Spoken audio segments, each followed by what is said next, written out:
Hello, everyone. Welcome to another episode of Respecting the Beer. My name is Gary Arndt, and with me, as usual, are Bobby McCoy-Fleshman and Allison McCoy. And today we're talking about a different type of beer. Normally, we've had many episodes where we've talked about the sweetness of beer, the sugars, and the fermentation. But now we're going to talk about sour beers. And sour sounds like it's a beer that's gone wrong, that, you know, you would throw a sour beer out. I don't know if you've ever seen the movie The Agony and the Ecstasy with Charlton Heston, but there's this great line. He's supposed to be Michelangelo, where he's having wine. He goes, "This wine is sour." And so the barkeep just takes an axe to the thing and he goes, "If the wine is sour, throw it out." And that's how he decides to redo the Sistine Chapel. But in this case, if it's sour, we're not throwing it out. So explain the origin of sour beers and why this is in fact not beer gone wrong, but actually a style of beer. I'd like to start with a story. It's 2008. Bobby has just accepted a position at UC Boulder. You're on a NASA fellowship. I fly out to Denver or to Boulder, and then CU Boulder. Sorry. So Colorado. Yep. And so you're in grad school there. I'm in grad school at Oklahoma. So I fly out to see you, and then we go to, I believe the restaurant was called the Cheeky Monk. Yeah. It is a Belgian restaurant that specializes in Belgian beer. And we have gone to find the very, very rare New Belgium La Folie. It had just come out, or it had been out for a while, but it was very hard to get. They only made very small batches of it. And so we go there and we know that this beer is going to be there and we're so excited. And so and it's like a fancy sit-down restaurant. It's legit like you even had to have a jacket on. Almost. It was so we are not this type of fancy people, but whatever. So we go in and then the waiter comes out and he's got like the fancy menu and we see La Folie and it's like a $40 bottle of beer. And we're like, we're going to take the bottle. So they bring it out and they like just, Gary, you can probably say more about the presentation of the wine bottle, but they do that with the beer. And I'm thinking, okay, this is going to be a beer. And Bobby's like, this is going to be the most amazing experience. Open it up, taste it. I am in heaven. Oh my God, it touches your lips. It's amazing. It's sour. It's glorious. And Bobby, your face was, what the beep? You had no idea it was going to taste like that. Do you remember that moment? Yeah, and I also know that it was a numbered bottle. They did 800 of those that year. And they have since come out and acknowledged that they should have been pasteurized because they had runaway acid production. So it was still so gloriously sour. But I didn't know it was going to be sour. I didn't know what a sour beer was at that point. I'm not sure I did either. And your face made it. I drank all of it, I think, that night, and I don't remember much else after that. But again, I can't really remember like what that tasted like then compared to what it should have tasted like. Well, then I do know that we're getting way ahead of the game here, jumping in there. But the bottle kept souring over time. Yeah. So if you've never tasted a sour beer, it does not taste like beer. It's tart. It's, again, sour, hence the name. But it is... What is it? Duchess? Duchess de Bourgogne. Yeah. So that is another... Those are both Flanders red styles. The La Folie and the Duchess are Flanders red styles. And they are very vinegar heavy. Oh, and they're so They have good. an acetic acid component. If you're not ready for that, it can surprise you. And that was our first experience in sour beers. And then, so what a sour beer is, Bobby, take it away. Okay, so every beer was, I've said before that every beer was smoke beer at some point. Maybe that's a little bit of a stretch, but getting your barley to be kilned, you had to use a direct fire source. You got smoked. In the same sort of a box of that conversation is that every beer was sour as well, because they didn't have the ability to isolate bacteria to well, they may have had the ability to sterilize the bacteria on some level. But in the end, they're not going to be able to what it's called aseptically package these beers. Every time even if they boil it, okay, it's sterile, but how do you get it from that boiled state into the cask to serve later? It will get contaminated somewhere along the way. So every beer was sour. It wasn't necessarily an intention. I'm thinking about England right now. And sour means that there's some sort of bacterial growth in it, correct?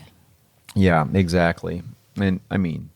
so is yogurt. So it's not like it's bad bacteria. Yeah, always make sure you get the non-pasteurized yogurt. So, but doesn't every beer have that to a certain extent? In the acid, you mean, or No, the bacterial growth. No, all beer has had yeast growth. So bacteria and yeast are different. Yeast has a nucleus. Bacteria don't. That's kind of like the real, like, as broad of a stroke definition as I can provide without going into those weeds. But they also are acid producing. They make a lot of different acids. They don't generally make a lot of alcohol. We've over time taken yeast and evolved them just by the selection process in the brewery. And that's just why breweries keep their yeast close to their chest these days, because they've done hundreds of years of isolation. They've created a workhorse that makes alcohol and not sourness, not acid. But in the old days, they were still doing that. They still had a quote house yeast. I'm thinking about the British for the moment, because Brettanomyces is a word, British fungus. It's a word for... Is that where that comes from? Yeah, a wild Holy yeast. hell, I didn't know that. Yeah, and it would have been found in every English ale at some point. It might have even been the only quote only yeast in that beer. But it would have been paired up with other things such as lactobacillus, which is where you get yogurt. It's where you get a lot of these sauerkraut, kimchi, all these different things that we eat that to survive winter, that are preserved in certain ways. They've been done so sometimes through the action of lactobacillus, which produces lactic acid, which is a soft, pleasant sourness. You also find acetobacter, which makes vinegar, and that's what makes these Flanders Reds so delicious. If you're into that, you don't want a lot of vinegar; that can be overwhelming. And then even nowadays, fast forward to 2024, we're actually making yeast that make these at desirable quantities. So because we're getting into genetic manipulation. But then you have your Belgians, who their approach to brewing was to embrace it all entirely.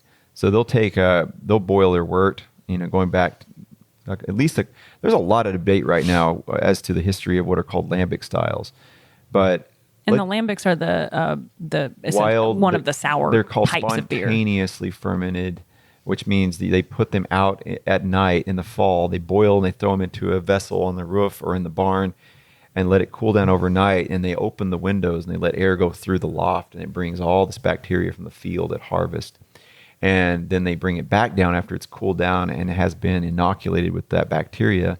They'll send it back down to what are called foeders, which could be thousands of liters barrels, or maybe they'll put them into these 250 liter barrels. And then they'll let them just go on about their business, knowing full well that there's, even before they know about the microbiology, they understand that there's something changing over time in these barrels. And they had to let it play out. You can pull a nail, taste it, next month, do it again. And they might do this for 18 months. And all the while, the different species that are inside are becoming competitively dominant over what's happening inside. So it's really fascinating, complicated process. But in the end, the romantic result is you have something maybe more complicated than almost any alcoholic beverage on earth when you think about it, because you may have 15 different organisms fermenting and kicking off these. It's funny. I've paid more money per bottle for sours. Like all the sours that I've bought, they're always a high sticker price, because I think it's such a unique and challenging to do well type of fermentation. And it gets down to the blending side too. I often talk about it with these sour beers and a lot of different other styles of beers. It comes down to blending what's in those barrels. Have we defined sour yet? Well, I'm looking to Gary to see if we have. You start with your wort, and then instead of feeding... the taste sour, or... Or no, sorry, just what a sour beer is. Well, instead of feeding yeast to that wort, you feed bacteria to it. And those bacteria, their primary mode of operation is to produce acid. And then one of those acids is acetic acid, and the other is lactic. And then it gets into some uglier ones. I mean, I think that's a pretty simple explanation. That all these sour foods that we eat have it's kind of the beer equivalent, like you said, of kimchi or sauerkraut, as opposed to bread. So you're looking for something that you can quaff. Some of those can be really. It's hard to imagine drinking like fermented cabbage juice, which is, you know what I mean. You could do it, but that'd be intense. So, sauerkraut, right? Just out of curiosity, every so often you hear about some Belgian beer that's like ridiculously expensive, the world's most expensive bottle of beer, or people going out of their way. Are those mostly sours? I would say so. No, not necessarily. There's another side to the Belgian story, and that's your Abbey ales. Oh. You have your whole monks. other episode on the Trappists. Yeah, the Trappists. There are the 7 Trappists, and there are other Abbey breweries. But we can talk about Cantillon. Cantillon is arguably the most famous of all the sour breweries in the world. It's rumored that they have their cool ship, which is this big vat thing that Bobby was talking about. It's very small, high surface area. So they open up the windows and they let all the flora come in and naturally ferment. But there's rumor that the cobwebs up in the corners of the don't touch building, the you're not webs. allowed to touch them because it adds to the house character. That's not a rumor. That's fact. That's not urban legend. But this is one that we, good God, that was probably the best beer I've ever had was a still lambic. It was a non-carbonated lambic beer from them. And it was in Chardonnay beers. God, it was so good. Right. So I think they're on third generation. You would think, aren't they like 30? No, this is where that story of lambic gets a little complicated because it intertwines with World War I, World War II. Belgium didn't do so well through all of that. And so you don't see a lot of survival rate. Not. Yeah, right.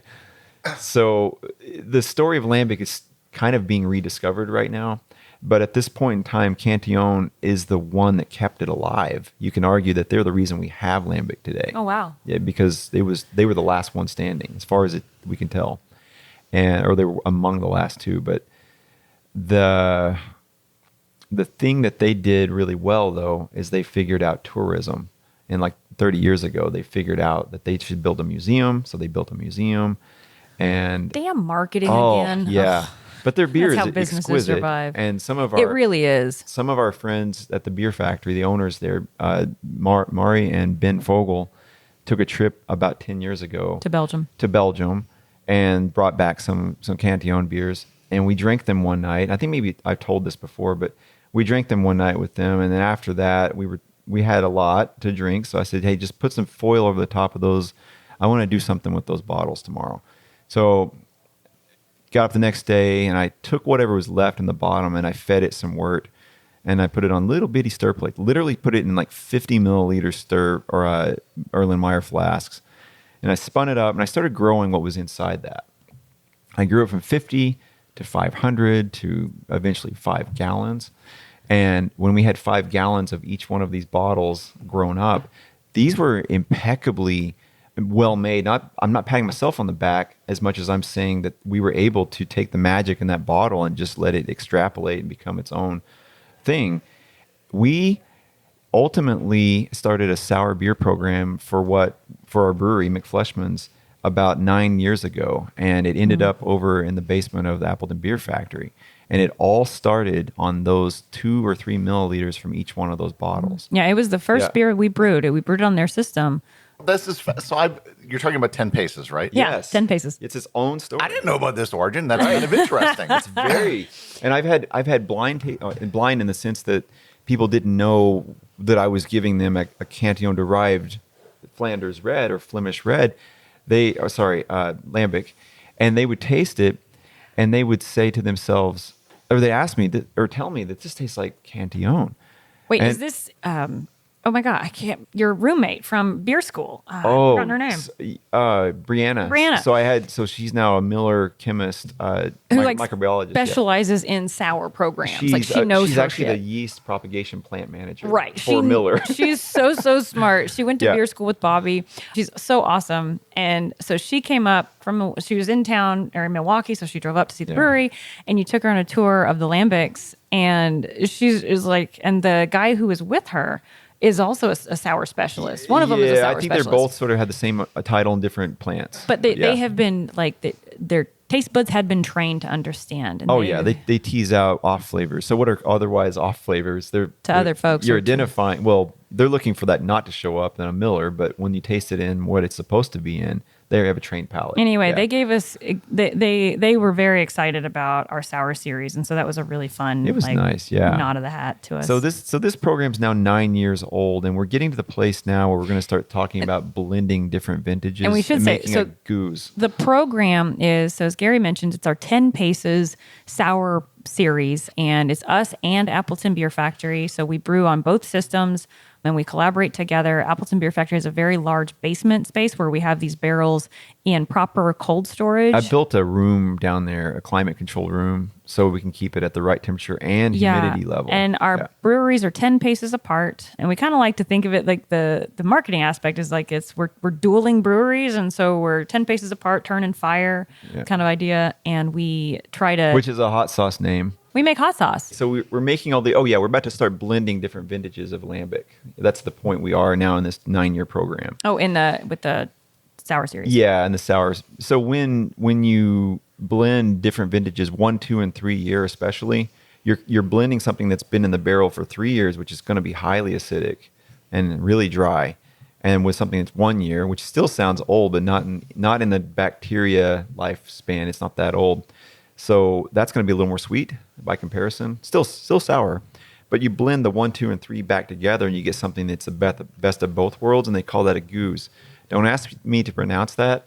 It's G-E-U-Z-E, right? I think that's right. G-E-U-Z-E. Gueuze. But you did a better job than I do. I hope so. I can speak French a little bit. So that word and cool ship is another one that I can't pronounce correctly. Cool ship. Yeah, there's all these. But that's sort of the origin on that side. Those are called spontaneously fermented. So they're capturing these bacteria. They go in a barrel, and then they blend them back. Then My eyes just got wide because you know what I'm going to talk about. So what's fun is that because we own our building and we built it out, gutted it, built it as we saw fit, we also have in the back, and I think we've mentioned this before, we have these future pillars that are already there. Oh, yeah. So pillars that we're going to put the cool ship on top of. So we're hoping that the bees that we have up on the roof will have a bunch of types of plants around them. Yeah. And then we're going to have our cool ship up on top of the roof so we can have an open fermentation Belgian type of fermentation 100%. going on. So part of the ultimate plan for the roof is to have public access. Obviously, we want a rooftop beer garden. That's our plans too.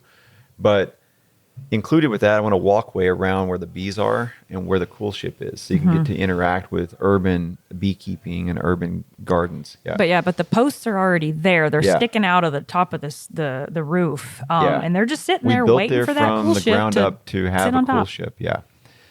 So that I almost got for a side note here. I don't know if I've ever talked about this in the podcast, but I'm one person removed from getting access to Pierre Celis's cool ship. Pierre Celis is the person who kept the Belgian wit beer alive. So Belgian wit is a Belgian white, and it's a style that you'll know from Hoegaarden and Blue Moon and several others that are nationally famous. He is the person who kept it alive, and now his daughter has taken the baton, and she's selling the equipment that he had. So stand by for that. Whether we actually get that one, it would be... Yeah. That buildup, I was like, you're one person, and I was like, who famous do you know? And nobody knows who you're talking about. Pierre Celis is the person, if you've ever drinking a Hoegaarden or a Blue Moon, you can thank him, because that's why these styles exist. He moved from Belgium and started that in Arlington or Dallas. Maybe. It is in Texas. Yeah, I think that's where it is. Hoegaarden started. Anyway, we'll get one, even if we have to make it ourselves. That's exciting. Yeah, we'll be able to make that and let the bees pollinate it, or rather let the yeast that are tagging along with the bees be responsible let the bees be the yeast farmers for once instead of us. Before we close, I also want to talk about, you've been talking about Belgian sours, but there's also German sours. Yeah, this summer you had a Go Team Gueuze. Gose. On tap. So sour German wheat beer is called a Gose. You can add salt to that. They can be a little more minerally. They're low alcohol or drink like lemonade. They're really delicious. Berliner, well, not maybe so much like lemonade. That might fall to Berliner Weiss, which is even more tart and even more drinkable. And it goes on. You fast forward to 2024, and we've gone through so many things in the United States. You can sour a beer overnight by dumping yogurt into your brew kettle. That's happened. There's nothing wrong with that. We shouldn't speak of that. That sounds gross. Oh, and that's how it was done. It's still done effectively. It's called kettle souring. So you can turn something sour overnight. Brewers get a little weird about this, and I'm included. I don't want to see bacteria running around the brewery too much because it's really hard to get rid of. So there are new methodologies for getting yeast to kick out acid. I mean, yeast are not nearly as scary as bacteria. If you're a brewer, for one thing, they're big enough you can filter them out. Bacteria are a tenth the size. But anyway, I get in the weeds. Brewers get a little nervous when the bacteria show up in the brewery. But from a consumer side, I think having the bacteria show up in the brewery, intentional bacteria is really fun, because when someone walks into the brewery and they're like, I don't like beer, and they don't have much experience with the beer, they'll probably not like necessarily a pale ale or an IPA. But when we introduce them to the sour series, then all of a sudden it really opens up. And so folks will have like, whoa, I don't think that's really a beer. But by definition, it still is one because it's got all the ingredients. A very broad category. I have a question. The first sour beers I ever had was probably here. It's not something I find in a lot of places. I had a 10 Paces. I used to order a 10 Paces every week. Lately, over the last several months, I've noticed that the 10 Paces are all fruit infused. Mm-hmm. So is there a difference between non-fruit infused, like the absolutely basic 10 Paces, and is that coming back? I'm so excited you said that. Let me answer. You're going to answer this? I am. Okay, all right. So the 10 Paces, so the non-fruited lambics or the non-fruited sours are going to be more closely related to, you're going to actually taste kind of the beer character in it, and you get some of the tartness of the sour, like from the bacteria and from the acid. But from a marketing standpoint, folks are hesitant with that, or it's just too sour and the fruit can balance with that extra sweetness. Fruit does well with acid. Fruit really does well with acid. And fruit does really well with folks who don't necessarily want a beer and they see fruited anything. I mean, you put fruit in So this isn't a marketing anything. aspect. This is a run. Well, I mean, this is a business aspect. aspect, yeah. But my point though is more to a marketing problem. So Gary, he said 10 Paces as if it were a beer. It's not. It's a brand, and we need to do a better job branding it. Yeah, the 10 Paces sour series. And we don't just make lambics. We make Flemish Red, we make Berliner Weiss, sometimes fruited, sometimes not.